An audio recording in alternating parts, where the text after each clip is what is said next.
Welcome to the Servant Leaders Mindset Podcast, where we cultivate courageous servant leaders for faith, culture, and public life. Up next. I think you touched on a very important point here. As you said, we don't see war as a solution. We think that there is a third option on the table. It's not either war or appeasement, because that seems to be the only two options everyone puts on the table. And that is what we see even in the negotiations right now. It's the continuation of appeasement towards the regime. So it's either war or appeasement. But no, there is a third option, and that's supporting the people of Iran. Hey, everyone. Welcome to the show. I'm Dr. Lena Holmes, and this is the Servant Leaders Mindset Podcast. Today, we're going to be discussing the war in Iran from the perspective of what some Iranians are saying about the conflict. To have this conversation, I have invited my special guest, Ms. Zolal Habibi. Zolal is an Iranian human rights activist who serves on the Foreign Affairs Committee of the National Council of Resistance of Iran, also known as NCRI. NCRI is a resistance movement among Iranian men and women, but mostly women, who are now living in exile in the United States and other countries. Zoal's activism began in her teens when she was profoundly impacted by the death of her father. Zoal's father was an Iranian writer and political dissident who was killed by the Iranian regime in 1988. Her personal tragedy ignited a lifelong commitment to ensure that no other family suffers this kind of loss. Welcome to the show, Zoal. Thank you for having me, Dr. Holmes. It's a pleasure to be with you, and please allow me to greet those who are tuning into the podcast today. So I'd like to start out by talking about your personal journey. What were the circumstances that led to your father's death, and how did it have an impact on your life and on your family? Well, my father was a prominent writer and a human rights activist, especially after 1981 when the mass executions began in Iran. He decided to dedicate his life to the human rights situation in Iran and raising awareness, trying to bring it center stage, especially at the time. It was not the era of communication. It was very difficult to receive this information, and the world was blindsided by what was actually happening on the ground at a time that the regime was killing people by the thousands on daily basis with the executions that they were carrying out. So I got introduced to the human rights situation in Iran very early on because of my parents' activism.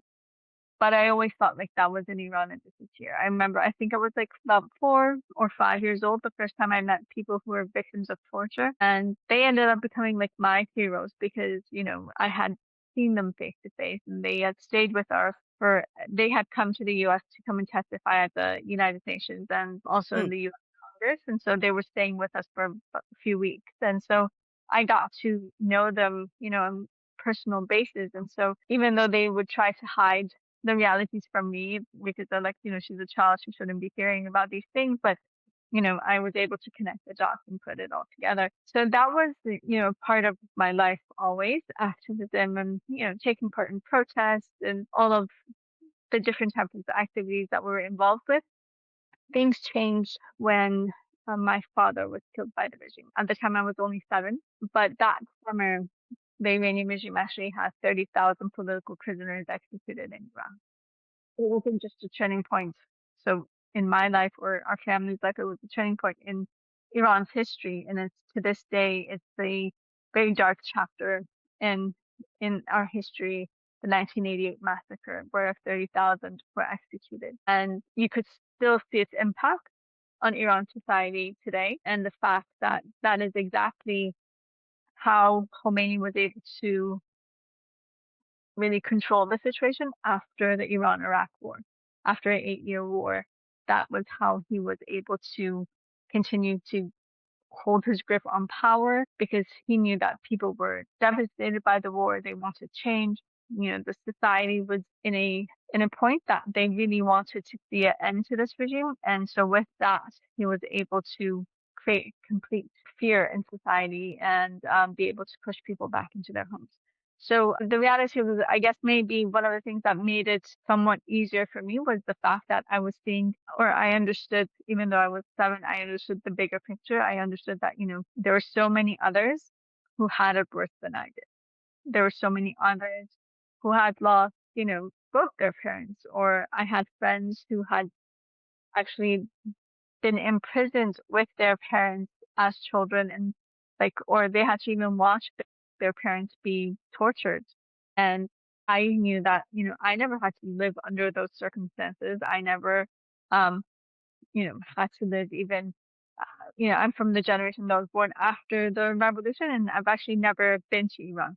So I never had to live under those circumstances that girls my age had to live under, um, you know, under the mullahs. And so I was grateful for that. And I also understood that, instead of, I guess, seeing myself as the victim or feeling sorry for myself, I understood that, I'm still one of the lucky ones and there's so much more I can do. So I guess it just made me look at the situation a lot differently and to be able to cope with that this is the reality of Iran. And it also made me think of what are my responsibilities in terms Okay. of these That well, atrocities. that's a good place for us to kind of segue into how, your involvement with the NCRI. What is NCRI?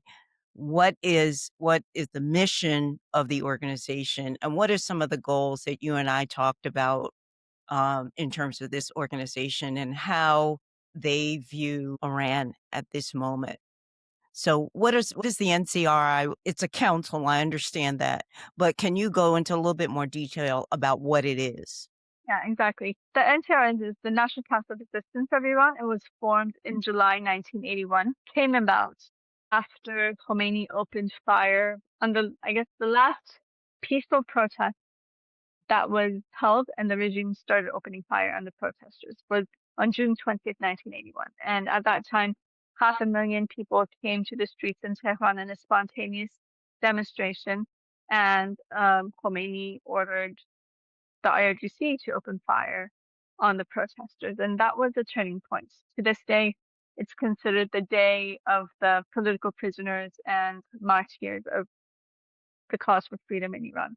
Um, Mhm. 1 month later, the NCRI was formed because they realized at that point that, they had used they had tried every path of creating some kind of reform in the system to the last drop of freedom, but the regime was not going to allow those spaces and those freedoms to people. So they understood that they need to form a coalition and bring about like-minded people, um, or maybe not very like-minded, but people who have the same objection at the end of the day, which is the overthrow of this regime, and to be able to create a true secular democratic republic. So the NCRI has the people who are in the NCRI, or the organizations that are members of the National Council of Resistance of Iran. They have come together based on 3 criteria, and one is believing in the overthrow of this regime in its entirety, that this regime is not reformable. And the second is they believe in having a separation of religion and states for the future of Iran. And the third is they want a republic, and so their red line is the current theocracy and the previous monarchy. So that is what we're not returning to, or what we don't negotiate with. So moving away from dictatorship and moving towards a democratic republic in Iran. So those are the criteria for the National Council of Resistance of Iran. The National Council of Resistance of Iran has put together a plan for interim government since October 1981, and it's been worked on. But what's important is that it has withstood the test of time. So for 45 years almost, everyone has seen what they stand for, not just by mere words or written text, but through their actions and what they have been continuously fighting for without one day of break in between. And I think that kind of dedication is what it has built trust among Iranians. The National Council of Resistance of Iran has 25 committees, which serve as like the ministries in the government. It is There are over 500 members in the National Council of Resistance of Iran, 52% of which are women. The president-elect of the National Council of Resistance of Iran for the interim government after the downfall of the regime is a woman who heads this movement currently, Mrs. Mariam Rajali. So she has a 10-point plan, which is kind of like the cliff notes of the plan for the interim government. So that would be like the basis of the transitional government. When the U.S. entered the war in Iran, one of the goals was regime change, and you talked a little bit about that in terms of one of the goals of the NCRI.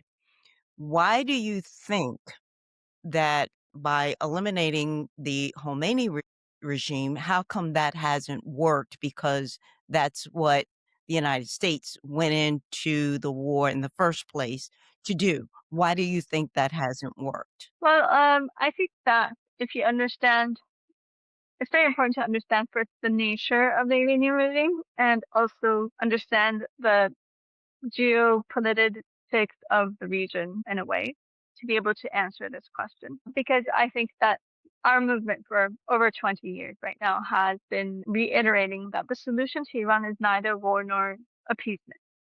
Appeasement is what leads to a war, and war can never bring about regime change in Iran, um, or create like a democracy. A democracy can't be installed in a country like Iran, especially with our, history of foreign intervention in our country. Mhm. Yeah. The reality is that the regime, it's not a classical dictatorship. It is a dictatorship, but it's not a classical dictatorship. So when you remove the top head, it doesn't fall. Like, for instance, the Shah, the day he escaped Iran within 2 weeks was the revolution. It was gone because that top figure, when it falls, the whole system collapses.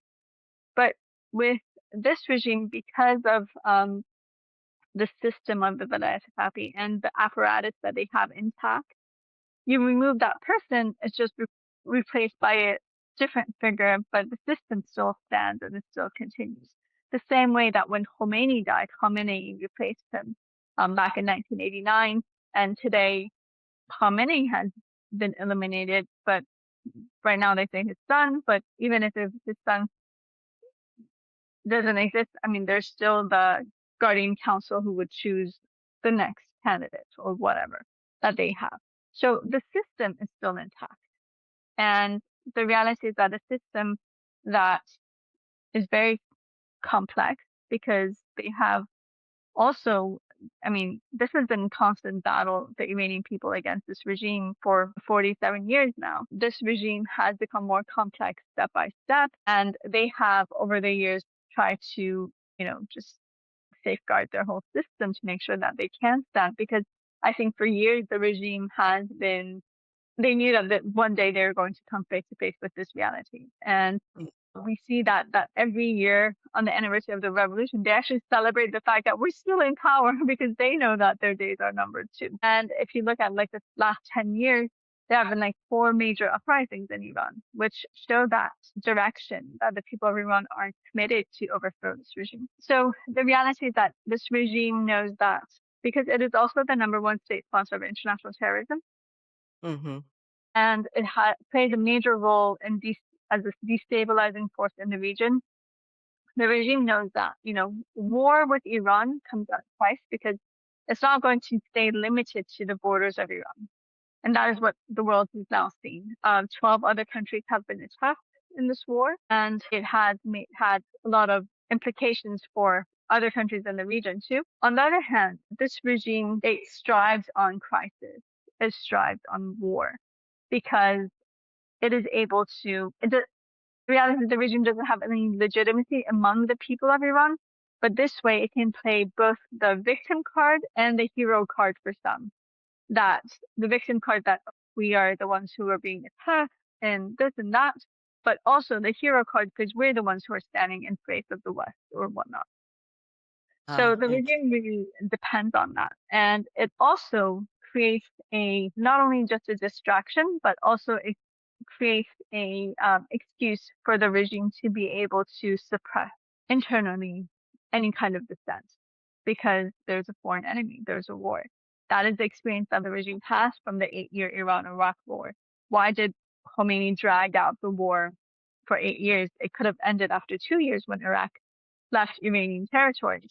But Khomeini said, no, war is a holy matter for us because, and we will continue to bless the house standing in Tehran because that way they could suppress the internal dissatisfaction that you could see in society.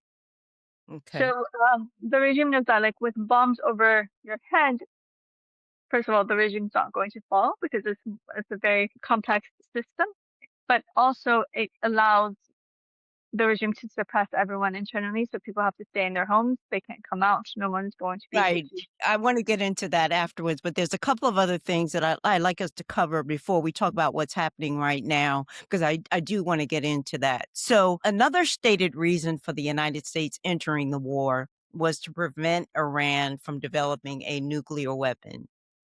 If Iran ever, and this is your organization, that this is one of the goals is for them to become a democracy. If Iran were to ever become a democracy, does the NCRI think that it would be okay for Iran to have a nuclear weapon? Well, I think you just touched on a very important point. Actually, no, that is part of the 10-point plan is a non-nuclear Iran. And in Okay. fact, because of this policy that the NCRI has, the NCRI was the first to reveal Iran's nuclear program. So without the revelations of the National Council of Resistance of Iran, the world would have never found out about Iran's nuclear program or the extent of it. There have been over 200 revelations made by the National Council of Resistance of Iran in regards to Iran's nuclear program in the last 24 years. Okay. So, does the resistance movement advocate for foreign intervention as a necessary to realize democracy in Iran? Or it seems like what you're saying is that foreign intervention is not the key to changing the government system in Iran. Having said that, what do you think will be successful in changing the government system from a theocracy to a democracy? I think you touched on a very important point here. As you said, we don't see war as a solution. We think that there is a third option on the table. It's not either war or appeasement, because that seems to be the only two options everyone puts on the table. And that is what we see even in the negotiations right now. It's the continuation of appeasement towards the regime. So it's either war or appeasement. But no, there is a third option, and that's supporting the people of Iran and their organized resistance to bring about change. The reality is that unfortunately, because a lot of people do ask us, they're like, well, it's been 47 years, you haven't been able to overthrow this regime. But they don't take into consideration that how this policy of appeasement has really um, extended the lifeline of the Iranian regime. Mhm. Because at every negotiation table, the bargaining chip used on the table has been limiting the Iranian resistance and has been, the people of Iran and the resistance have been used as bargaining chips, unfortunately. So Mm. we believe that we do have the potential to bring about change, but all we're not asking for financial support. We're not asking for troops on the ground. We're not asking for any of that. We're only asking for the international community to recognize the Iranian people's rights to resist and to fight against the IRGC and the regime, and allow them, that possibility to take matters into their own hands. And I think from what we saw in January, this is something that the people of Iran are committed to, and they do have the potential to bring that about. The things that we do ask from the international community is, like, for instance, right now, since the start of the war, it is 55 days now. The people of Iran have been completely in a blackout when it comes to communication. that is something that the international community can provide. That would be helping the Iranian people to be able to communicate with one another, to be able to organize, to be able to do something against this regime. So these are things that can be done. Or on the other hand, if we look just unfortunately in the last few weeks, many political prisoners and protesters have been executed in Iran. And, you know, there has been complete silence from the international community in this regard. Not Mm, a No one has condemned these killings of protesters who were arrested in January, as young as 18, 19 years old, who are being executed right now, and political prisoners who are affiliated with the Iranian resistance, with the People's Mujahideen Organization of Iran. And so this silence serves as a green light for the regime. Ejei, the current head of the judiciary of the regime, has given two video statements in the past 10 days saying that we need to expedite the whole process of the executions, especially of my. the protesters and the political prisoners. Uh, Mm, and so this is something that needs attention and needs to be addressed. When there's silence on it, the message to the regime is like, okay, right now, because everyone's trying to come to terms with one another, we're willing to just turn a blind eye. So you can execute all of your dissidents with open hands, and we won't say anything. Because normally, I mean, if you even look last year when political prisoners were executed, there was international reaction from different governments. This time around, none. Not even one government has made a statement. So that's well, did that I'm sorry, but did that international outrage against the executions, did that stop? Did that slow it down? Did the regime react to that outrage internationally? What could they possibly do is my question. So, for instance, the only way, again, it goes right back again like a circle into regime change in that area. And also, as you have said very articulately, that each layer, so they have already planned for this. You've got a whole system. How far down into the system does one need to go, or does a country or whatever need to go, whether it be from an internal standpoint or an external, meaning like a civil war kind of situation where, or from the outside, from external help to military deployments. How far down do they have to go down before they can realize change? Well, I think first of all, if you want to compare the number of political executions carried out in the last month Mhm. is more than in the last year. So it does make a difference. So you're saying the international outrage, just the international community coming against the Iranian regime has slowed down those executions. Yes, on normal cases it would have. And what do you think, is it because of sanctions? Exactly what language does the Iranian government speak, in the sense that obviously there must be something that is threatening enough where they would say, okay, we'll compromise on this end, we'll compromise on the number of executions, or we'll stop the executions if you reinstate, perhaps, I don't know, sanctions or whatever tool that can be used that would stop that. But I think that the Iranian regime only understands the language of pressure. So that's clear. But like for instance, right now, if you look at the negotiations that are currently happening, they have a number of issues on the table. Like these are what they're negotiating on. Executions in Iran or human rights or the protesters who were detained, they're not covered in these Not on the points. list. Got it. All all the points are in regards to Iran's, missile program, nuclear program, straight up hormones right now, or other things. But it doesn't. None of them, not even one single point, is in regards to the people of Iran. So that sends a clear message to the regime that that's not that important. We can look that away from that and just concentrate on, where the international interests are. So that is, I think, one of the issues. In regards to what we were speaking about before, like what is the solution? I think that the solution, you mentioned civil war. I don't think that is something that's realistic in Iran. It's not going to happen civil war. But I think that the overthrow of the regime, it's not going to be just through peaceful protests. It's going to be a combination of protests by the people of Iran and fighting against the suppressive forces. So it's a combination of that. And that is a strategy that it was unfolding right before the start of the war. If you look at from the uprisings in January till February 28th that the war started, actually in the week before that, you were seeing that developing coming together. After the uprisings, there was a complete martial law in Iran. Right now there's also martial law because of the war. There are checkpoints practically in like every few kilometers, wherever you are throughout the country right now. But at that point, after the uprising, there was martial law, and then there were the ceremonies that were being held for the 40th day of commemorating those who were killed.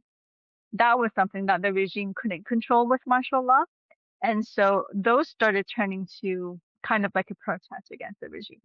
The families were honoring their children who had been killed, making, turning it into like a pledge to continue their path. And that was spreading throughout the country because there were thousands of people who had been killed in January. So just imagine like the impact. And within, a 1 week period was the 40th and, 40th memorial services from all of these thousands of people who were killed. So that was creating a momentum in society.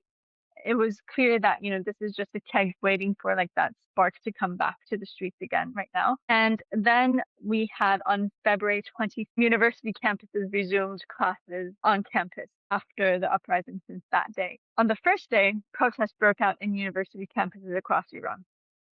And Mhm. within 3 days, the regime was not able to contain or control those protests. And that was a sign in itself.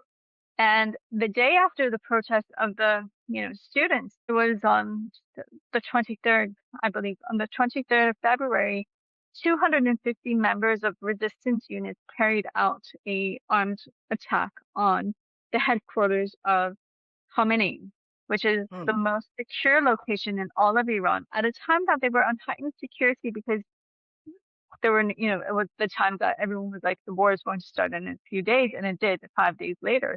So the regime was in heightened security, and they had 8,000 suppressive forces just protecting this headquarters. But still, these 250 were able to infiltrate that, and they were able to break through and go, enter that area. That had a very strong message for people inside of Iran and for the regime. For the people of Iran, it was like, look, the regime is in a much weaker state than they present themselves because they couldn't even protect the most secure location of the country. And this was something that had not been done in over 2 decades, Mm. operation like this at this level. So it's it was telling the people like this is going to be the new norm. This is going to be like simultaneous with the protests from like the student movement. This was happening, and so everyone was like, okay, so this is the direction that we're going to be going in. And if you look at all of the protesters who've been executed in the last 3 weeks, it's people who you see that connection with. There are people who said, like for instance, they attacked a center where they knew like the protesters who had been detained were being held. They they disarmed the, suppressive forces. And people like that, those are the ones who are being executed right now because the regime wants to spread that fear in society and just because that's what they fear the most themselves. So I we see. are seeing that coming together. And I think that is the solution to Iran because Iran, it's a very vast country. Like, for instance, if you are going to create regime change through military, you need troops on the ground. Troops on the ground in a country like Iran is not realistic for anyone. It would be, Mm. quicksand, really, because Iran is like 3 times the size of Iraq, 4 times the population. We have desert, we have mountains, we have like all the different terrains possible. And Mhm. we have very large metropolitan areas. And like, what are you going to do? You're not going to be able to push forward with military intervention, and it's going to be like a very, you know, dragged out war, which would be to the benefit of the Iranian regime because they know how to survive on those under those circumstances. You mentioned earlier about the Iran presents a lot of instability within, not just within Iran, but also throughout the region. So I want to ask you about Iranian resistance. What is their view of Israel?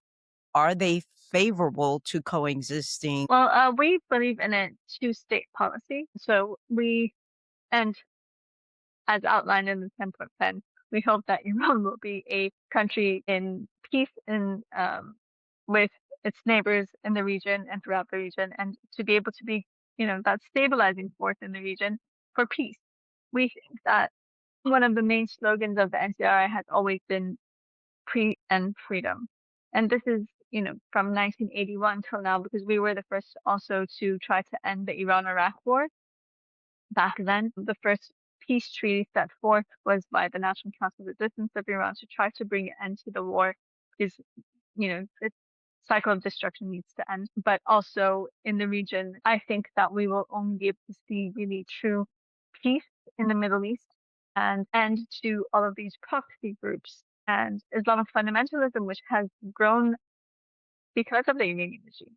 Once you have that removed from the region, I think we will see the region actually flourish too with the elimination of this radical mindset of fundamentalism, which really doesn't represent the people of the Middle East or Islam at all, but in fact, to try to, I think we would be able to be that force that can bring about that peace and stability throughout the region. So the NCRI is really aiming for democracy. However, there seems to be, like, for instance, you and I talked about this a little bit.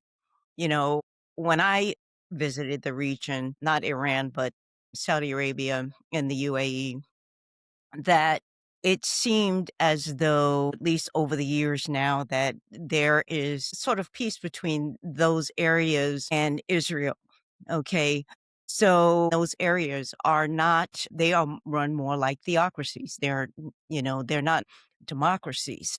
So the question is, what would you say to the person who would argue? Again, we talked about this a little bit when we met, and that is you have the fundamentalists or the Shia, and then you have all these other offshoots of Islam in Iran. So, and how do you galvanize this group in or at least create a pluralistic society so that it would be conducive to a democracy as opposed to you still have other forms of government within the region that are not democracies. However, they don't seem to be as disruptive as Iran has been. Well, I What do you think say to somebody who argues that we still want to be an Islamic country, but we don't necessarily have to be disruptive to perhaps Israel and which is a democracy or, or the other Islamic countries in the Middle East? Well, I think I can speak for Iran. I can't speak for the other countries. They have to decide, their own people have to decide on like the form of government that they want and they choose to fight for or How would you argue that somebody in Iran who not in other countries, but they could make the comparison that there are other Islamic countries that are not democracies, but somehow they are able to coexist with Israel, which is a democracy in the region, and also with other countries that are within the region without regime change. Why aren't they? I do remember the Arab Spring and all that, but what is it? Do you think? Are you arguing that democracy will resolve those issues? I think that democracy will resolve a lot of those issues, especially when it's not the tyrannical rule that we have right now. The reality is that in Iran, historically, it has been a place that different religions have been able to coexist without any issues. Even to this day, Iran has, I think, the largest Jewish population in the Middle East. Really? Yeah. Oh, that's interesting. Yeah. So, I mean, the people of Iran, I think that they have been able to coexist with one another. It's part of the culture. Religion is not, you don't, people aren't distincted by their religion in Iran. That's not a thing. That's not, culturally or anything like that. So religion doesn't play that much of a role. I think the only thing that has been a problem is that religion has been now written into law in Iran. But the National Council of Resistance of Iran believe in separation of religion and state, but also believes in, the equal rights of every human being, aside from what their religion is or not. So if we wouldn't have like a official state religion, it would be, everyone would be, all religions would be respected, and lack of thereof of religion would be respected too. And I think that is very key. But also, one of the issues that does exist in Iran is like the different ethnicities in Iran, which have unfortunately been suppressed. And most of, like, for instance, if you look at the religious minorities in Iran, they're mostly like within these ethnicities. Like, for instance, the Sunni population of Iran is either from Baluchistan or from the Kurdish area of Iran. So Hmm. those are two ethnicities that have been suppressed systematically, both under the mullahs and under the Shah. So they have unfortunately suffered these double injustices, I guess, in a way. And so one of the things that the NCRI calls for is recognizing the autonomy of Iran's ethnicities and their rights. So that is what would guarantee that that wouldn't happen. And I think that the plan that the NCRI has provided since 1983, the autonomy of Kurdistan, stands as an example, because I think it's the most probably complex or like complete plan for autonomy of Kurdistan and all of the plans that exist right now. So that is, I think, something that would be key for Iran. And I think that that is something that differentiates really a true democracy from the authoritarian government that we've had in the past. In terms of looking outside of the country, in your opinion, what are some of the biggest misconceptions about the current crisis and the opposition groups in Iran? What do you think are some of these misconceptions that the West might have in terms of how they view Iran and the groups that are within Iran? I think one of the misconceptions is in regards to, like, we've gone through all the different avenues, and so war was the only solution, which isn't the reality. The solution was to support the people of Iran and their organized resistance to bring about change. But also, what does that Iran of tomorrow look like? Or like, what are the different options? I think here there's also misunderstanding or misconception when it comes to what is it that the people of Iran are seeking. A lot of people automatically, when they say, look, the people of Iran want to end to the ruling theocracy, automatically they're like, so you want to go back to how it was before. And that's not the case, because the people of Iran revolted against the monarchy because it was a dictatorship. Unfortunately, the revolution was stolen by Khomeini, and a regime came into power that was worse than the previous one. But that doesn't make the previous one better. It's just, we shouldn't have to choose between bad and worse. People of Iran want to move forward to that, secular democratic republic that they want. And I think that's something that's really important to understand. There are those who, unfortunately, different interest groups are behind it too, that try to promote the return of, the Shah or the son of the Shah as a solution for Iran, and that's not the case, and creating division among Iranians right now. So it's not because some are like, oh, well, you need to, rally around someone. Well, that's not the case. That is just creating division right now, even among Iranians. If you just look today, as we're recording this, Reza Pahlavi in Berlin, it has created so much, you know, division among Iranians that this has turned into like one of the major newses in Germany right now, that look, everyone is just like outraged by the fact that he's coming here. And what is this situation? And people are like, look, we haven't forgotten the past. You can't whitewash the crimes of the Shah by just comparing it to the mullahs. They both actually, unfortunately, there was a report I was looking at. It was from 1976, the Amnesty International report from 1976 on Iran. At that time, Iran was the number one country in executions. Today, Iran is the number one country in execution. So they were both dictators who ruled with the iron fist. Yes, this is a theocracy, a more complex, you know, dictatorship, but that doesn't whitewash the past. So I think that is one of the main misconceptions. So that is something that people need to realize and understand that, look, that is not what the people of Iran want. They want to move forward to a democracy. And those who promote or try to say like, oh, Iranians want, the people of Iran wants this war. No, the people of Iran don't want. I don't think anyone would like to have their country bombed, their people, because there are civilian casualties in a war. There are infrastructures that are being destroyed that'll take like decades to recreate. I mean, war is not. Yeah, and it's hurting a lot of the civilians, like the school There that was bombed with all the girls. seems like the first day, but the reality is there have been hundreds of people who've been killed right now in the war who are just civilians, like apartment buildings who have been bombed or whatnot. So, those who try to say that is because they don't see any other way of returning that monarchy to power. So that's what they're the ones who are promoting the war.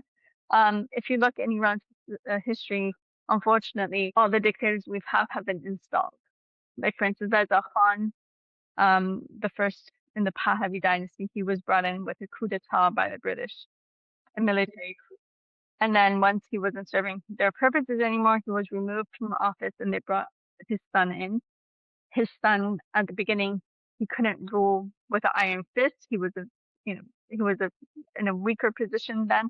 And that allowed for a very short time for people to form like, you know, organizations and parties inside of Iran.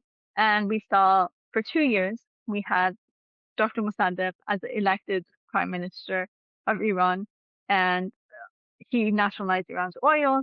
Unfortunately, there was a coup d'etat against him. He was removed and the Shah was reinstalled.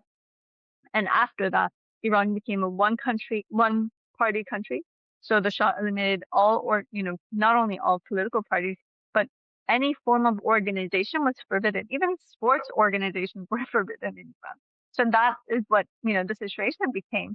And then he ruled with the Savak, the secret police, who unfortunately, killed thousands. The victims of torture are still alive and living today.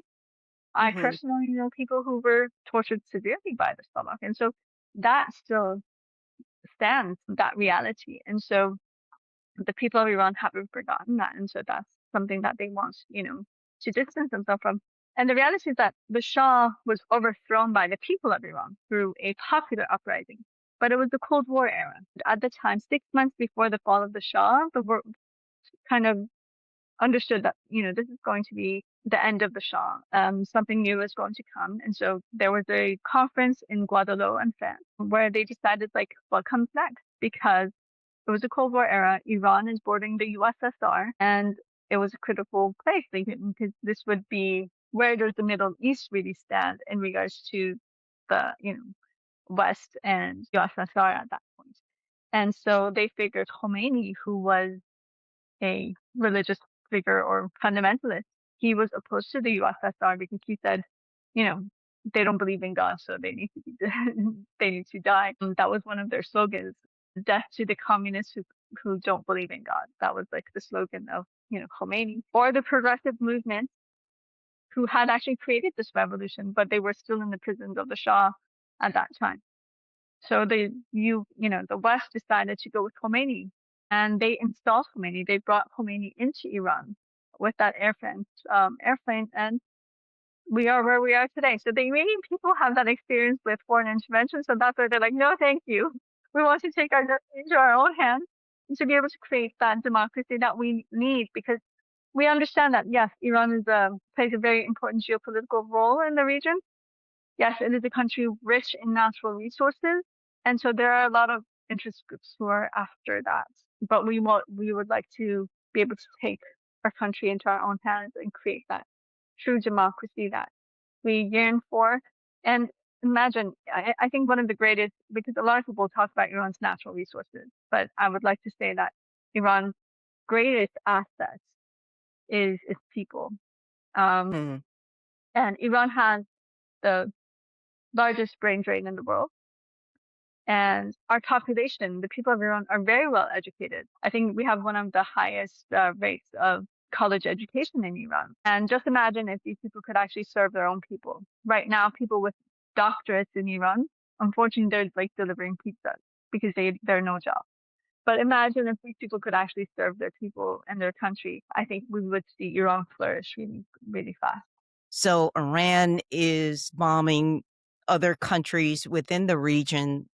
The Strait of Hormuz is a problem because I think it's up to like 20% of the oil reserves come through that area. So my question is in terms of priorities and help from the perspective of the NCRI, what are they suggesting? What is their relationship in the United States with the current administration? Is there a platform in which they can express their views to the current administration and its policies in terms of how it's handling the situation?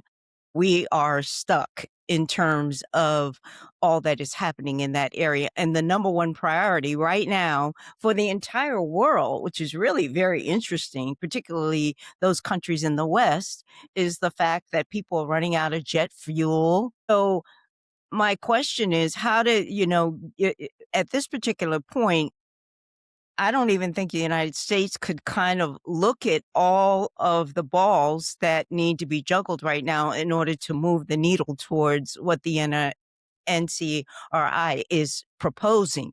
So, is the NCRI having any communications with the current administration? Well, there was actually a Senate briefing last week. Mhm, Friday, I believe, or Thursday, where Mrs. Ajabi addressed members of the U.S. Senate in regards to what is the solution to Iran. She had like a 15, 20 minutes, briefing on, explaining that.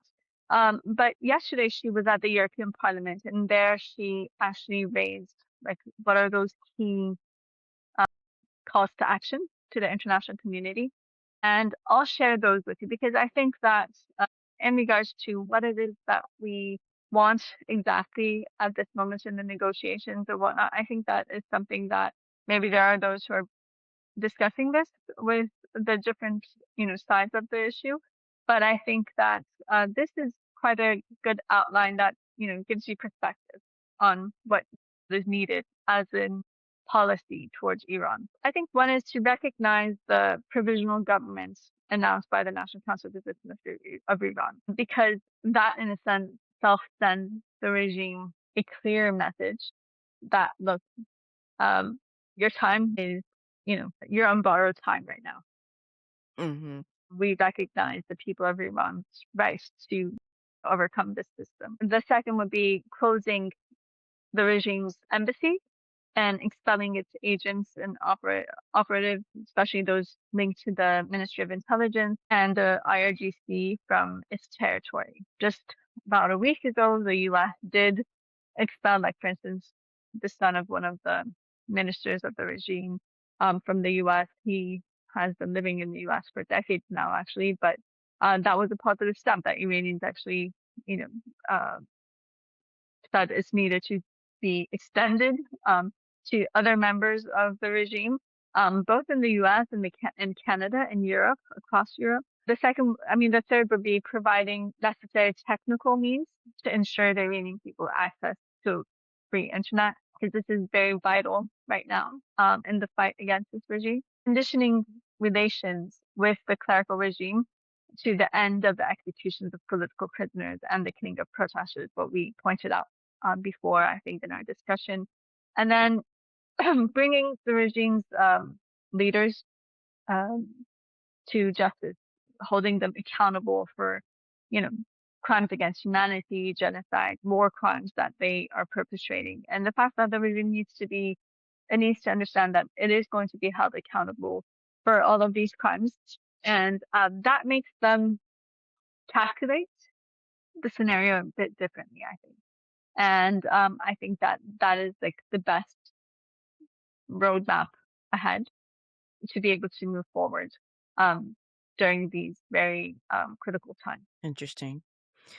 Well, you are a wealth of knowledge on the region, and I really appreciate you taking the time, and the bravery that you are showing also is remarkable in terms of your fight for freedom in Iran. So, thank you so much for taking the time to explain from your perspective what's going on in the region.